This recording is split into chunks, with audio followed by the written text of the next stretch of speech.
Praise the Lord. இயேசு ஏன் பாதாள உவமையை சொன்னார் என்பதை பார்க்கலாம். செல்வம் ஆசீர்வாதத்திற்கு சமம், வறுமை சாபத்திற்கு சமம் என்று ஜனங்கள் பெரும்பாலும் நினைக்கிறார்கள். ஆனால் இயேசு இந்த எண்ணத்தை பாதாளம் உவமையினால் தலைகீழாக மாற்றுகிறார். இந்த உவமையின் மூலம் தேவனுடைய வார்த்தைக்கு நாம் எவ்வாறு பதிலளிக்கிறோம் மற்றும் இந்த வாழ்க்கையில் மற்றவர்கள் எவ்வாறு நடத்துகிறோம் என்பதே நமது நித்திய இடத்தை தீர்மானிக்கிறது என்று இயேசு நமக்கு கற்பிக்கிறார். லூக்கா 16 அதிகாரம் 19-31 வசனங்கள். ஒரு பணக்காரன் ஆடம்பரமாக வாழ்கிறான், ஆனால் லாசரு என்ற ஏழை பிச்சைக்காரனை புறக்கணிக்கிறார். இருவரும் இறந்து விடுகிறார்கள். லாசருவை தேவதூதர்கள் ஆபிரகாமின் பக்கத்தில், அதாவது ஆறுதலின் இடம் என்று அழைக்கப்படுகிற பரதேசி என்கிற பரலோகத்திற்கு கொண்டு செல்லப்படுகிறான். பணக்காரன் வேதனையின் பள்ளத்தாக்கில் தன்னுடைய நித்திய முடிவை அடைகிறான். ஐஸ்வர்யவான் பரலோகத்தில் இருக்கிற ஆபிரகாமிடம் இரக்கத்துக்காக கெஞ்சுகிறான். ஆனால் ஆபிரகாம் பரதேசிக்கும் பாதாளத்திற்கும் இடையே ஒரு பெரிய இடைவேளை உள்ளது, அதை யாராலும் கடக்க முடியாது என்று விளக்கம் அளிக்கிறாரு.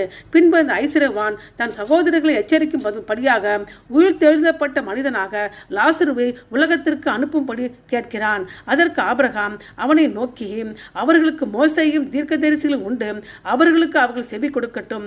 அவர்கள் மோசேக்கும் தீர்க்கதரிசிக்கும் செவி கொடுக்காவிட்டால் மரித்தெழுந்து ஒரு எழுந்து போனாலும் நம்ப மாட்டார்கள் என்று சொல்லுகிறான். இந்த உவமை நமக்கு 4 பாடங்களை கற்பிக்கிறது. முதலாவது, பூமிக்குரிய அந்தஸ்து நித்திய நிலையை தீர்மானிக்காது. தேவன் இரக்கத்தை மதிக்கிறார், பொருள் செல்வத்தை அல்ல.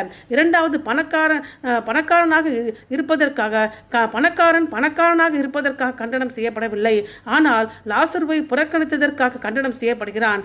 தேவனை நேசிப்பது என்பது நம் அயலாரை நேசிப்பதை குறிப்பிடுகிறது.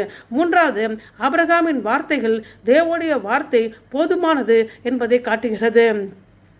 அற்புதங்கள் கூட கடினப்படுத்தப்பட்ட இருதயத்தை மாற்ற முடியாது, ஏனென்றால் இயேசுவின் உயிர்த்தெழுதலில் நிறைவேறிற்று அந்த காரியம். நான்காவது, மரணத்துக்கு பிறகு நித்திய இடம் நிர்ணயிக்கப்படுகிறது. ஆகையால் நாம் உயிரோடு இருக்கும் போது மனம் திரும்புதலுக்குள்ளாக நடக்க வேண்டும்.